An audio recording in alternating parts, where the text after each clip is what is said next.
నమస్తే. ఇవాళ మన స్టూడియోలో ఐకాన్ ఆస్ట్రాలజర్ గట్టుపల్లి సురేష్ బాబు గారు ఉన్నారు. గురుగారితో మాట్లాడదాం. గురుగారు నమస్కారం. జై శ్రీమన్నారాయణ. గురుగారు, మార్చ్ నెలలో కన్యా రాశి వారి పరిస్థితి ఎలా ఉండబోతుంది? ఎలాంటి రిజల్ట్స్ ఉంటాయి? ఎలాంటి రెమెడీస్ చేసుకుంటే మంచి ఫలితాలు ఉంటాయి అంటారు? ఖచ్చితంగా కన్యా రాశి వాళ్ళంటే కొంతమేర ఆచి చూసి చెప్పాల్సి వస్తుంది. అంటే ఏ గురుగారికి ఎలా ఉంటుందో తెలియదులే, కానీ కన్యా రాశి వాళ్ళకి చెప్పడం అంటే అంత ఆషామాషి వ్యవహారం కాదు.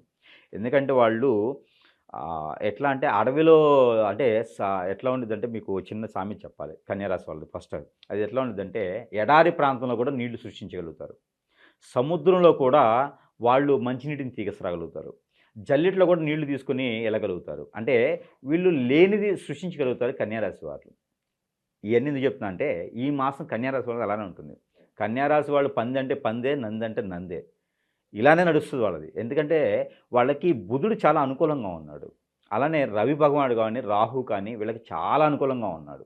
అలానే కుజుడు కూడా ఇప్పుడు మొన్న జనవరి 21వ తారీఖున కుజుడు వెనకందులో ఉన్నారు. వెనకందులు అంటే కర్కాటక రాశి నుంచి మిథున రాశి రావడం జరిగింది. దానివల్ల వీళ్ళకి కొంతమేర అదృష్టం అని చెప్పొచ్చు. ఇప్పుడు మళ్ళీ ఏప్రిల్ 2వ తారీఖు వరకు ఇది కొనసాగుతూ ఉంటుంది వీళ్ళకి. అయితే ఈ మార్చి నెల 2025 సంవత్సరం మొత్తం కూడా కన్యారాశి వారికి నరదిష్టి నరఘోష ఎక్కువగానే ఉంటాయి. ఈ నరదిష్టి నరఘోష ఒక్కటి పక్కన పెట్టేస్తే వేరే గ్రహాలన్నీ కూడా ప్రతిదీ అనుకూలంగా ఉంది వీళ్ళ మీద. మనం ఇంతకుముందు అనుకున్నటువంటిగా పరిస్థితి ప్రకారంగా ఏదైతే ఉందో ఈ కన్యారాశి వారికి అదృష్ట శాస్తు, అందరూ ఫ్రెండ్స్ అవ్వటం, అన్ని రంగాల్లో ముందుకు దూచుకుపోవటం, అన్ని రంగాల్లో ఉంటారు. కన్యారాశి వారు లేనటువంటి రంగం, కన్యారాశి వారు చేయలేనటువంటి పని ఏది ఉండదు. దొంగలు ఉంటారు, రాజులు ఉంటారు, రౌడీలు ఉంటారు, మంచి వాళ్ళు ఉంటారు. అంటే కన్యారాశి వాళ్ళకి ఏంటంటే అనుకూలంగా ఉంది అని కాదు, వాళ్ళు స్వతహాగా ఏదైనా సృష్టించగలుగుతారు. ఒక కొత్త ప్రపంచాన్ని సృష్టించవచ్చు వాళ్ళు. అంటే ఇప్పుడు మీకు చూసినట్టయితే కొంతమంది నిత్యానంద స్వామి, మీకు ఐడియా ఉన్నారా? నిత్యానంద స్వామి కూడా కన్యారాశి ఉంటుంది. కొత్త ప్రపంచాన్ని సృష్టించాడు. అలానే ఇంక కొంతమంది ఉంటారు, అంటే ప్రజెంట్ ఎగ్జాంపుల్ పేరు చెప్పాను. అలాగా ఈ కన్యారాశి వారు పుట్టపత్రి సాయిబాబా, మీకు ఐడియా ఉన్నారా? అలానే బళ్ళమాంబ ఐడియా ఉన్నారా? వీళ్ళంతా కన్యారాశి వాళ్ళే. అంటే వాళ్ళకు ప్రపంచాన్ని సృష్టిస్తారు. తర్వాత ఇంక కొంతమంది ఉన్నారు, కొన్ని రంగాల్లో ఉన్నటువంటి వాళ్ళు ఉన్నారు. మీకు సత్యం రామలింగరాజు గారు, ఇలా కొంతమంది చూసుకుంటూ పోతే ఇలా మనకి కన్యారాశి వాళ్ళు ఒక ప్రపంచాన్ని సృష్టించేటువంటి పర్సన్స్ ఉంటారనమాట. దాంట్లో అలా సృష్టించేటువంటి అదృష్టము కన్యారాశి వారికి 2025వ సంవత్సరము మార్చి మాసంలో ఉంది. ఇది విషయం. అయితే ఈ కన్యారాశి వాళ్ళు ఏదైనా చేయగలుగుతారు. కాకపోతే వీళ్ళకి ఒకటి ఉంటుంది, సపోర్ట్ ఉండాలి.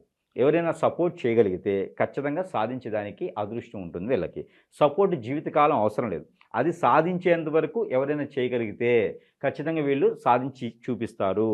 అయితే కన్యారాశి వాళ్ళు మంచి స్థాయిలో ఉంటే 100 మంది కాదు 1000 మందికైనా ఉపాధి అవకాశాలు దొరుకుతాయి.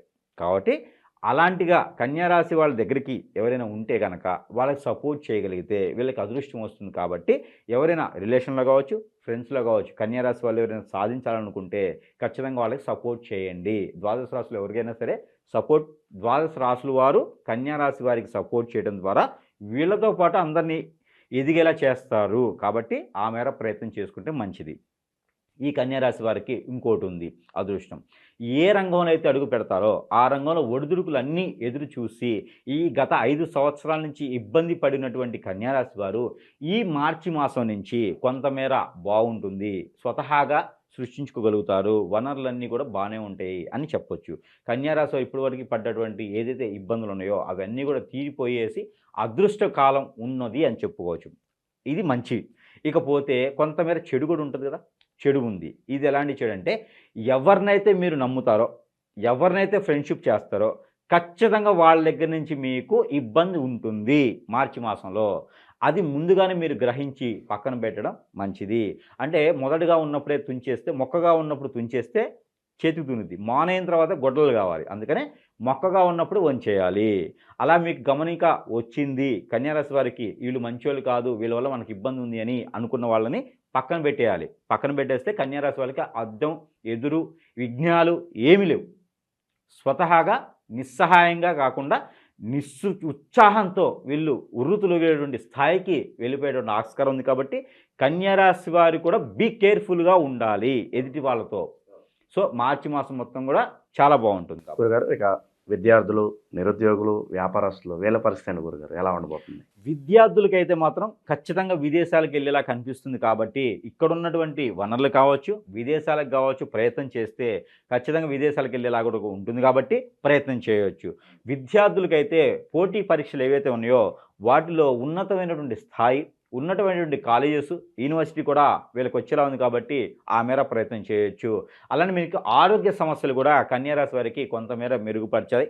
అంటే పోయినటువంటి కాలంలో ఆ హార్ట్కి సంబంధించి, అలానే స్టమక్కి సంబంధించి, బ్రెయిన్కి సంబంధించిన ప్రాబ్లమ్స్ ఎవరైతే ఉన్నారో వీళ్ళందరికీ కూడా కొంతమేర వెసులుబాటు కనిపిస్తుంది.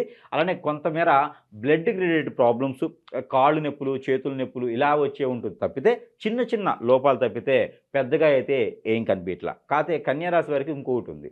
కన్యారాశి వారికి ఈ మార్చి మాసంలోనే ఏదైనా గాలి చోకటం, దెయ్యం పట్టడం, ఇలాగా ఏదైనా లేనిపోయినటువంటి తొక్కటం, ఇలాంటి బ్లాక్ మ్యాజిక్ బలవటం, ముందు పెట్టడం లాంటి వాటికి కొంతమేర బలయ్యేటువంటి ఆస్కారం కనిపిస్తుంది కన్యారాశి వారు. ఎందుకు అంటారేమో, ఎదుగుతున్నారు కదా, కన్యారాశి వారు ఎదుగుతున్నారు కాబట్టి వాళ్ళ మీద చెడు ప్రయోగం కూడా జరిగేటువంటి ఆస్కారం కూడా ఉంది. అందుకొని వారు కొంచెం దగ్గరలో చూపించుకోవడం, వాళ్ళు కొంచెం జాగ్రత్తగా ఉండడం ద్వారా కూడా మంచి జరిగేటువంటి ఆస్కారం ఉంది తప్పితే లేకపోతే ఖచ్చితంగా బలయ్యేదానికి ఆస్కారం ఉంది. ఎందుకు చెప్తున్నానంటే మనము బలైన తర్వాత, అంటే కన్యారాశి వారు బలైన తర్వాత చాలా రోజులకి తెలియదు ఇలాంటివి ఉంటుందా, ఇలా ఉంటుందని తెలియదు. ఎందుకంటే అందరూ అనుభవం కాదు కదా, ఆ సిమ్టమ్స్ తెలియవు కదా. అందుకొని వాళ్ళకి గట్టిగా ఒక గురువుగా నేను హెచ్చరిస్తున్నా. అలా మీకేమైనా జరిగిందా అంటే ఎమ్మటే ఏదైనా గురువుగారి దగ్గరికి వెళ్ళటం, లేదా అక్కడ తీసేటువంటి వాటి దగ్గరికి వెళ్ళటం, ఇమ్మీడియట్గా తీయించుకుంటే ఆ అదృష్టం అనేది చేజార్చకుండా, అదృష్టం ఉన్నప్పుడే సంపాదించుకోవాలి కాబట్టి అప్పుడు సంపాదించుకునే దానికి ఆస్కారం ఎక్కువ ఉంటుంది. ఏ విఘ్నాలు ఉండవు. లేకపోతే అలాంటి చిన్న చిన్నటువంటి బ్లాక్ మ్యాజిక్కో, చేతబడులకో బలవ్వాల్సి వస్తుంది. అదృష్టం కాస్త దురదృష్టం అవుతుంది. మళ్ళీ రానున్న కాలంలో గ్రహాలన్నీ అనుకూలించవు కదా, అనుకూలించినప్పుడే సంపాదించుకోవాలి కదా. అందుకని కన్యారాశి వారికి ప్రత్యేకంగా భయపడాల్సిన అవసరం లేదు. దగ్గరలో ఉన్న సమీప దూరంలో ఎక్కడ గురువు ఉంటే చూపించుకుంటే మంచిది. అన్ని గ్రహాలు బాగున్నాయి, నా అదృష్టం బాగాలేదంటే ఖచ్చితంగా నీకేదో అవుతుంది అని. నేను చెప్పినట్టు కాకుండా మీకు వేరేలా ఉంది అంటే ఖచ్చితంగా మీకు ఏదో చెడు ఉందని. ఆ చెడుని కనుక మీరు దగ్గరలో సమీప దూరంలో ఎక్కడ గురువు ఉంటే చూపించుకున్నారనుకోండి, మీకు ఆ అదృష్టం మనం ఏదైతే అనుకున్నాం ఇప్పటివరకు ఆ అదృష్టం మీ వంతు కూడా అవుతుంది. కన్యారాశి వరకు ఇంకోటి, దశ అంతర్దశతో సంబంధం లేదు. ఇప్పుడు అన్ని రకాల గ్రహాలు కన్యారాశి మీదకి చూపిస్తున్నాయి కాబట్టి, మంచి అనుగ్రహంగా ఉన్నాయి కాబట్టి ఖచ్చితంగా ఎదగడానికి ఉంటుంది. అలా ఎదగలేదు అంటే నీకేదో వేరే ప్రాబ్లం ఉందని అర్థం. అది చూపించుకుంటే సరిపోతుంది. అన్ని రకాల రంగాల్లో వాళ్ళకి బాగుంటుంది. 64 కళలు అంటారు. 64 కళల్లో కన్యారాశి వారు ఉంటారు. వాళ్ళందరికీ కూడా చాలా అనుకూలంగా ఉంది. అనుకూలంగా లేకపోతే గురువు దగ్గరికి వెళ్ళి చూపించుకోవాలి. ఒకటే మీకు పరిష్కారం దొరుకుతుంది. అయితే ఈ నరదిష్టి, నరఘోష ఇవన్నీ ఉన్నాయి కాబట్టి వీటితో పాటు ఇంకేమైనా రుమ్మతులు, ఇంకేమైనా చెడున్నా కూడా పోయేందుకు చిన్న చిన్న పరిహారాలు చేసుకున్నట్లయితే కనుక ఆ మేర ఇంకా కొంచెం బాగుండేదాకా ఉంటుంది. కాబట్టి ఈ మార్చి మాసం మొత్తం ప్రతి బుధవారం రోజున విష్ణుమూర్తి ఆలయంలో, విష్ణు ఆలయంలో కనుక పెసలు అని దొరుకుతాయి మనకి, పచ్చ పెసలు. ఈ పెసలతో చేసినటువంటి గుడాలు, గుగ్గిళ్ళు అంటారు ప్రాంతీయ భాషలో.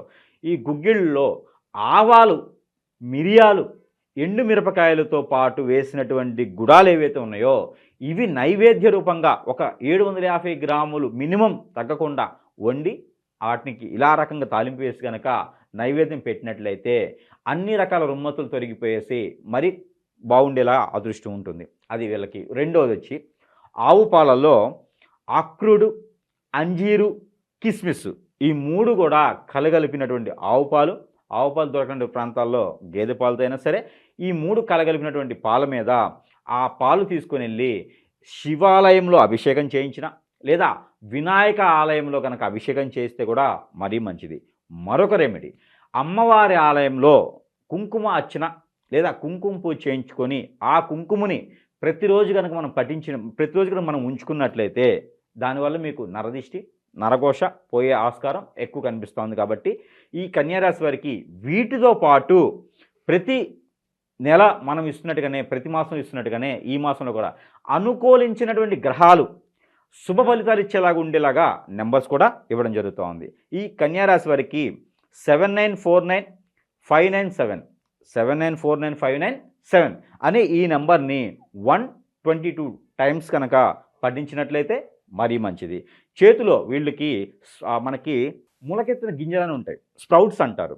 ఈ మొలకెత్తినటువంటి గింజలు ఏవైతే ఉన్నాయో ఈ గింజలు చేతిలో పెట్టుకొని, లేదు అంటే బీట్రూట్, క్యారెట్ పచ్చివి చేతిలో పెట్టుకొని ఈ నెంబర్ని పట్టించేసి 122 సార్లు పట్టించేసి, ఆ నెంబరు పట్టించిన తర్వాత ఇవి స్వీకరించడం ద్వారా వీళ్ళలో ఉన్నటువంటి ఆరోగ్య సమస్యలన్నీ పోయి, అలాగనే గ్రహరీత్యా దోషాలన్నీ కూడా కొంతమేర తొలగిపోయేదానికి ఆస్కారం ఎక్కువ ఉంది. కాబట్టి ఈ మేర చిన్న చిన్న పరిహారాలు చేసుకొని అందరూ కూడా అదృష్టవంతులు అవ్వాలి. అందులో కన్యా రాశి వాళ్ళు కూడా ఉండాలని నేను కోరుకుంటా ఉన్నాను. జై శ్రీమన్నారాయణ.